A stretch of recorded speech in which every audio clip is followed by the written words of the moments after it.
이 마태복음 13장은 천국을 비유하는 여러 가지 비유에 대한 얘기예요.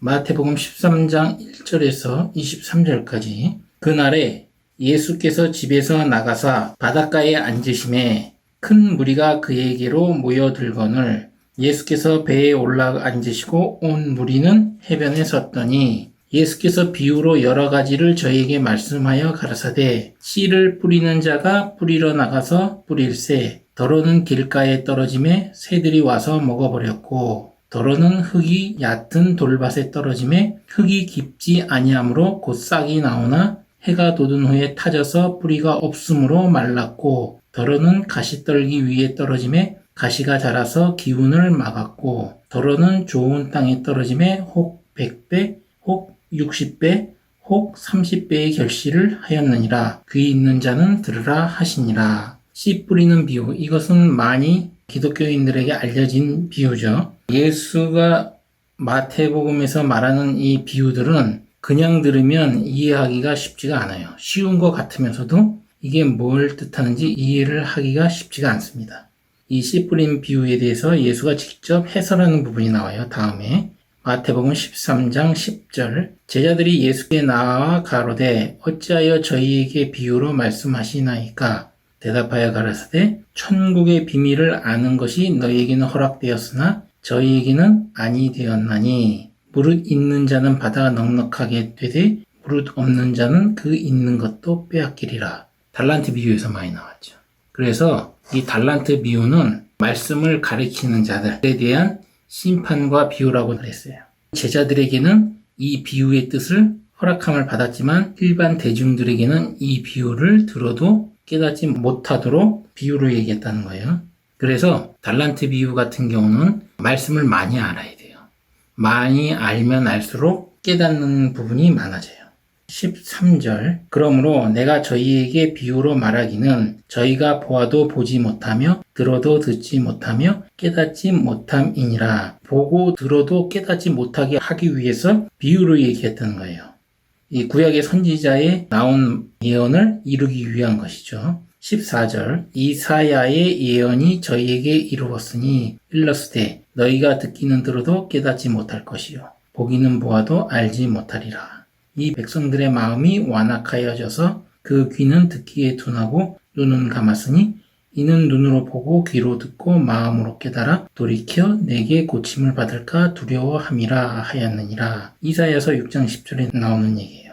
6장 9절에서 10절. 이 부분이 이루어지게 하기 위해서 비유를 얘기하는 거예요. 예수가 공생애를 하면서 모든 말하는 것, 행동 하나하나가 구약에 있는 선지자들이 말한 예언들을 이루기 위한 것이다.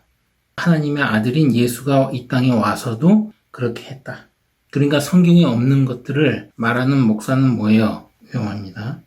16절 그러나 너희 눈은 봄으로 너희 귀는 들음으로 복이 있도다. 내가 진실로 너희에게 이르노니 많은 선지자와 의인이 너희 보는 것을 보고자 하여도 보지 못하였고 너희 듣는 것을 듣고자 하여도 듣지 못하였느니라. 구약에 있는 선지자들은 직접 예수를 못 봤죠. 예수의 말씀을 듣지도 못했고 마태복음 13장에 나오는 이 천국의 비유에서 이 천국은 예수를 뜻해요. 예수 자체를 뜻합니다. 그래서 침례 요한이 회개하라 천국이 가까웠느니라 하는 것은 우리가 상상 속에 하는 요한계시록에 있는 천국을 말하는 게 아니고 이 땅에 오셔서 십자가에 못 박혀 죽으시고 우리를 죄 가운데서 해방하기 위한 예수 자체가 천국이라는 것을 얘기해 주는 거예요.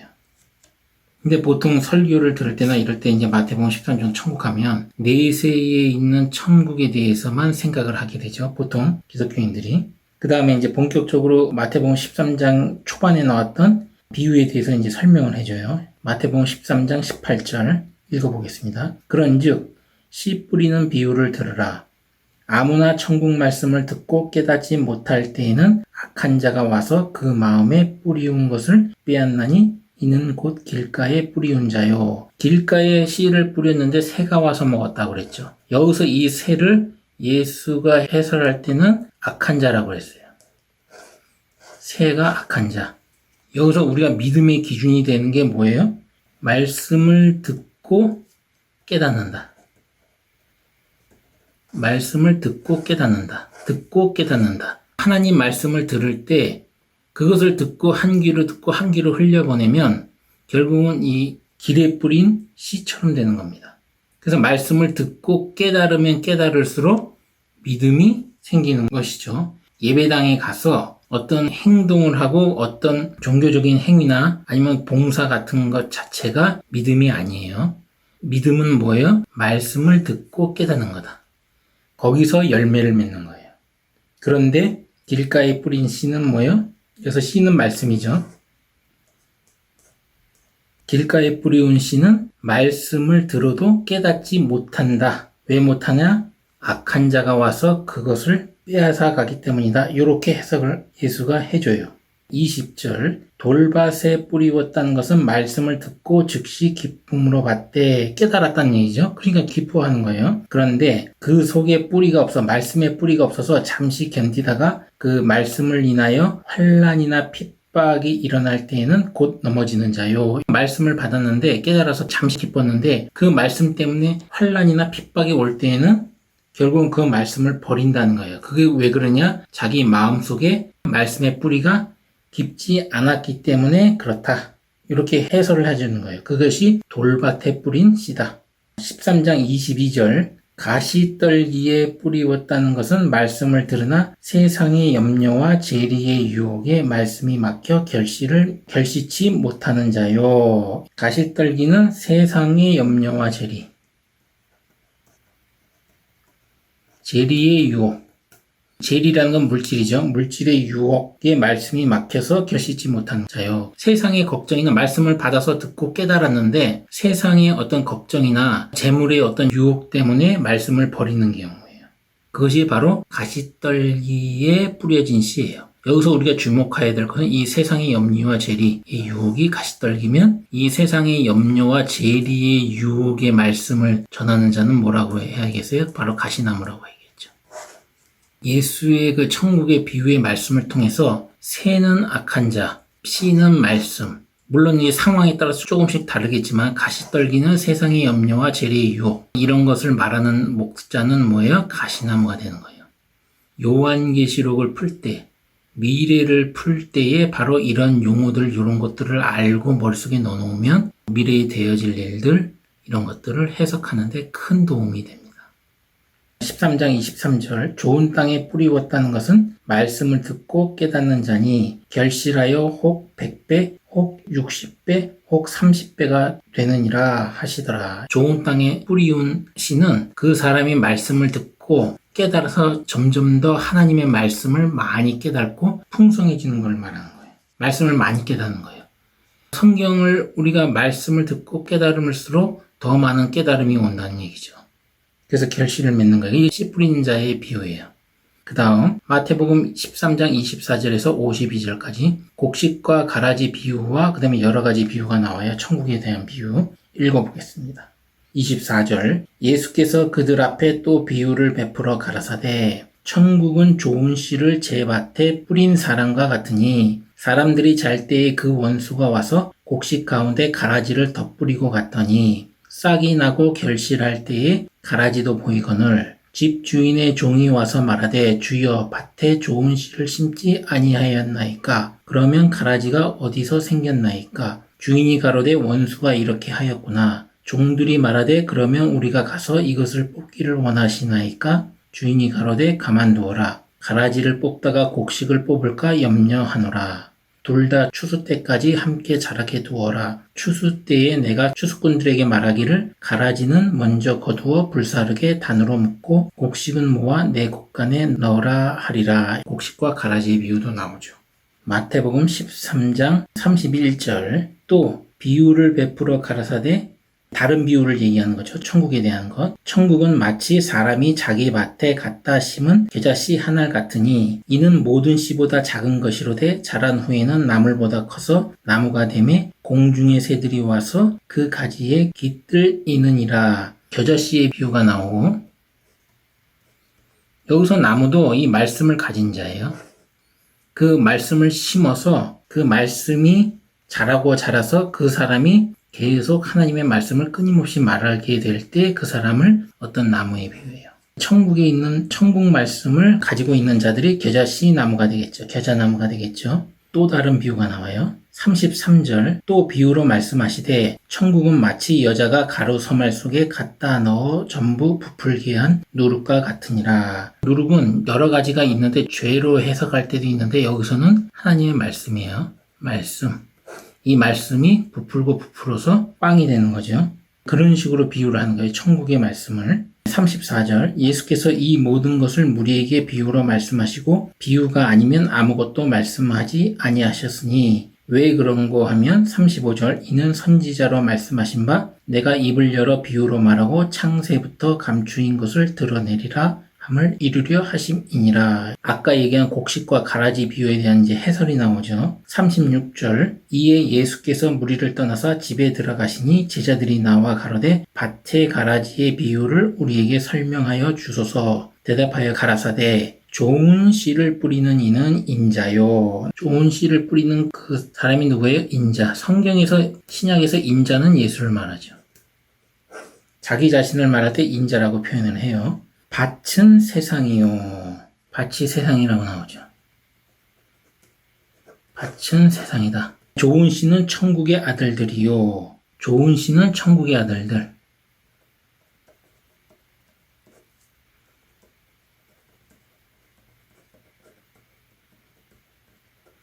가라지는 악한 자의 아들들이요.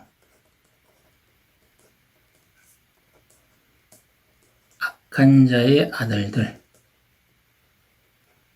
39절 가라지를 심은 원수는 마귀요. 이 가라지를 심은 원수가 누구라고 얘기해요? 예수가 가라지, 원수가 마귀. 마귀요. 추수 때에는 세상의 끝이요. 추수꾼은 천사들이니. 추수꾼은 천사. 천사. 추수 때는 세상 끝.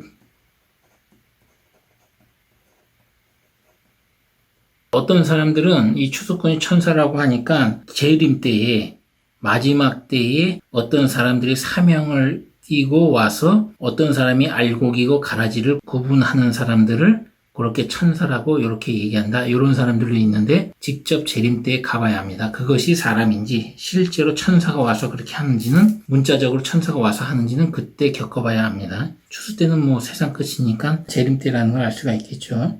40절 그런즉 가라지를 거두어 풀에 사르는 것 같이 세상 끝도 그러하리라. 인자가 그 천사들을 보내리니 저희가 그 나라에서 모든 넘어지게 하는 것과 또 불법을 행하는 자들을 거두어내어 풀무불에 던져 넣으리니 거기서 울며 이를 갈미 있으리라. 그때의 의인들은 자기 아버지 나라에서 해와 같이 빛나리라. 귀 있는 자는 들으라. 곡식과 가라지의 비유에서 보면 무시무시한 얘기가 나오죠. 천사를 보내가지고 그 나라에서 모든 넘어지게 하는 것. 타락시킨다는 얘기죠. 넘어지게 한다는 얘기는. 원래대로라면 이 사람이 천국에 가야 될 사람인데 이 가라지 악한 자들에 의해서 넘어지게 한다는 거예요. 불법을 행하는 자들.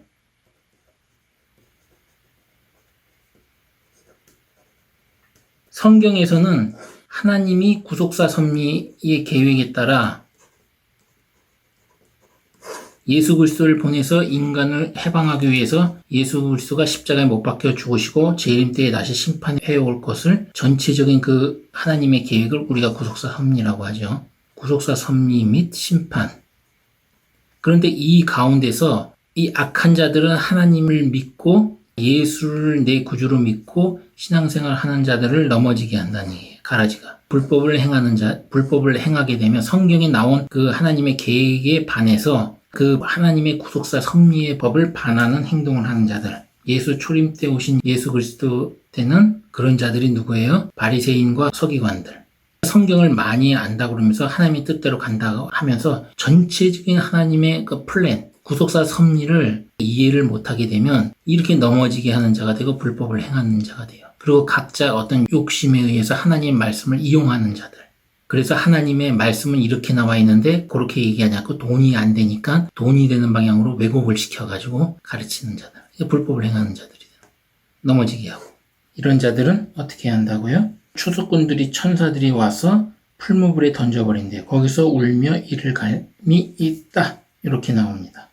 13장 44절 또 다른 비유가 나와요. 천국은 마치 밭에 감추인 보화와 같으니 사람이 이를 발견한 후 숨겨두고 기뻐하여 돌아가 자기 소유를 다 팔아 그 밭을 샀느니라. 또 천국은 마치 좋은 진주를 구하는 장사와 같으니 극히 값진 진주 하나를 만남에 가서 자기 소유를 다 팔아 그 진주를 샀느니라. 이 두 구절을 가지고 하나님의 말씀을 가지고 장사하려고 하는 목사들 중에서는 이 구절을 인용해가지고 교회에다 돈을 많이 갖다 바쳐라. 헌금을 해라. 그러면 하늘의 상이 크다. 성도들의 상이 큽니다. 이런 식으로 거짓말을 해가지고 요 구절을 인용을 해서 헌금을 강요해요. 근데 여기서는 그런 얘기 아니에요. 천국 예수를 만났으니까 아까 그랬죠. 제가 천국에 비유해서 천국은 누구다? 예수를 만나야 돼요. 이 예수를 만나가지고 자기가 가진 모든 재산을 팔아다 산다는 것은 자기의 삶이 우선순위가 예수가 된다는 얘기예요. 돈을 갖다 바치는 게 아니고 예배당, 교회에다 갖다 바치는 게 아니고 이해가 되죠. 값진 진주나 보화는 예수를 뜻합니다. 그렇게 해석을 해야 돼요. 그러면 맞아요. 이 세상 만물을 지으신 하나님이 하나뿐인 독생자 아들까지 보내셔서 죽이시고 인간의 죄를 사하신 분이 뭐가 아쉬워서 우리에게 물질을 강요하겠습니까? 13장 47절 또 이제 천국에 대한 다른 비유가 나와요. 또 천국은 마치 바다에 치고 각종 물고기를 모으는 그물과 같으니 그물에 가득함에 물가로 끌어내고 앉아서 좋은 것은 그릇에 담고 못된 것은 내어 버리느니라. 세상 끝에도 이러하니라. 천사들이 와서 의인 중에 악인을 갈라내어 풀무불에 던져 넣으리니 거기서 울며 이를 갈미 있으리라. 아까 곡식과 가라지 비유하고 똑같죠. 바다 나오죠. 이거 바다도 아까 밭하고 똑같아요. 세상을 뜻해요. 세상에다가 예수라는 그물을 던지는 거예요. 그래서 걸려든 자들 중에서 좋은 물고기, 즉 말씀을 듣고 깨닫는 자들은 그릇에 담고 말씀을 듣고 깨닫지도 못하고 이 세상의 염려나 재리의 유혹 또는 넘어지게 하는 자들과 가라지에 의해서 불법을 행하는 자들, 이렇게 된 못된 물고기들은 내어버린다. 그 내어버린다는 게 50절에 풀무불에 던져 넣는다. 이렇게 나오는 겁니다. 무서운 얘기예요. 13장 51절 이 모든 것을 깨달았느냐 하시니 대답하되 그러하오이다. 예수께서 가라사대 그러므로 천국에 제자된 서기관마다 마치 새 것과 옛 것을 그 곳간에서 내오는 집주인과 같으니라. 천국에 제자된 서기관이 뭐예요? 기록을 하는 사람이죠. 마치 새 것과 옛 것을 그 곳간에서 내오는 집주인과 같다는 얘기는 저는 이걸 이렇게 해석을 해요. 하나님이 우리에게 구원하기 위해서 예수를 보내주시고 십자가에 못 박혀 죽으시고 예수의 12제자 사도들에 의해서 기록된 신약과 구약에 있는 말씀을 천국의 제자된 서기관들은 이 기록들을 마음대로 자유자재로 가지고 나올 수 있다는 겁니다. 때에 따라서 하나님 말씀을 전할 때. 성경을 읽고 해석하다 보면 다 짝이 있어요. 짝이 있어서 이쪽 저쪽을 맞춰보면 나오는데 이 문맥상 쭉 보면 여기서 새 것과 옛 것을 그 곳간에서 내오는 집주인과 같다. 천국의 제자된 서기관이 그 새 것과 옛 것은 하나님의 말씀, 구약과 신약으로 대표되는 보다 구체적으로 얘기하면 옛 것은 율법이 될 것이고 새 것은 예수 그리스도가 전한 복음이 되겠죠. 십자가에 못 박혀 죽으시고 예수 그리스도가 천국을 말한 그것을 새 것으로 얘기를 하겠습니다. 새 포도주와 헌 포도주 그거하고 비교해 보면 이해가 될 겁니다. 마태복음 13장 53절에서 58절 고향에서 예수를 배척하는 얘기가 나오죠. 잠깐. 예수께서 이 모든 비유를 마치신 후에 거기를 떠나사 고향으로 돌아가사 저희 회당에서 가르치시니 저희가 놀라 가로되 이 사람의 이 지혜와 이런 능력이 어디서 났느뇨? 이는 그 목수의 아들이 아니냐? 그 모친은 마리아, 그 형제들은 야고보, 요셉, 시몬, 유다라 하지 않느냐? 그 누이들은 다 우리와 함께 있지 아니하냐? 그런즉 이 사람의 이 모든 것이 어디서 났느뇨? 하고 예수를 배척한지라. 예수가 어렸을 때부터 보고 한 것을 다 봤기 때문에 아무리 뛰어난 말씀을 해도 안 믿는 거예요. 57절 예수를 배척한지라 예수께서 저희에게 말씀하시되 선지자가 자기 고향과 자기 집 외에서는 존경을 받지 않음이 없느니라 하시고 저희의 믿지 아니함을 인하여 거기서 많은 능력을 행치 아니하시니라 하면서 마태복음 13장이 끝나요. 이 마태복음 13장에서 천국 비유가 13장 전체를 통해서 나오는데 여러 가지 형태로 나오는데 천국은 곧 예수다. 그리고 씨 뿌린 자도 누구다? 예수다. 이 씨 뿌린 자 열매를 맺는 원리는 뭐예요? 말씀을 보고 말씀을 듣고 그 다음에 깨닫는다. 보고 듣고 깨닫는다. 이게 중요한 거예요. 이 보고 들어도 깨달음이 없으면 열매를 맺지 못해요. 열매를 맺지 못합니다. 똑같이 보고 들어도 깨닫는 사람이 있는가 하면 깨닫지 못하는 사람들이 있죠. 깨닫지 못하는 사람들은 악한 자들이 와서 그 말씀을 가져간다. 또 깨달아도 잠깐뿐인 사람들이 있고 말씀에 뿌리가 없어서 세상의 어떤 걱정이나 물질의 어떤 유혹 때문에 깨달았어도 열매를 맺지 못하는 경우가 있고 그걸 가시떨기에 비유하고 보고 듣고 깨달아서 마음 편안하게 하나님 말씀을 자꾸 깨닫는 사람이 있죠. 그런 사람들은 30배, 60배, 100배 이렇게 열매를 맺는 거예요. 그래서 그런 사람들이 겨자나무가 돼서 거기서 새가 깃든다. 정리하고 마치겠습니다. 예수로 대변되는 이 천국의 비유를 여러 가지 비유를 통해서 말하는데 핵심적인 건 뭐예요? 말씀을 듣고 깨닫는다. 보고 듣고 깨닫는다. 그리고 깨달으면서 전체적인 하나님의 플랜, 구속사 섭리 가운데서 하나님이 어떤 역사를 하실 것인가. 초림 때에 오셔서 우리 인간의 죄를 짊어지고 우리 인간 대신 십자가에 못 박혀 죽으셔서 인간들을 죄에서 해방시키고 재림 때에는 알곡과 곡식과 가라지를 구분해서 심판하러 오시는 재림 예수로 오시는데 이 하나님의 구속사 섭리와 심판에 대한 계획에 따라 하나님의 말씀을 깨달아가고 예수 그리스도 십자가의 피의 은혜의 반석 위에 자기 심령 가운데 말씀을 세워서 열매를 맺자. 어떻게 말씀을 자꾸 듣고 보고 듣고 깨달아서 열매를 맺으면 된다고 결론을 내고 마태복음 13장을 마치겠습니다. 이상입니다.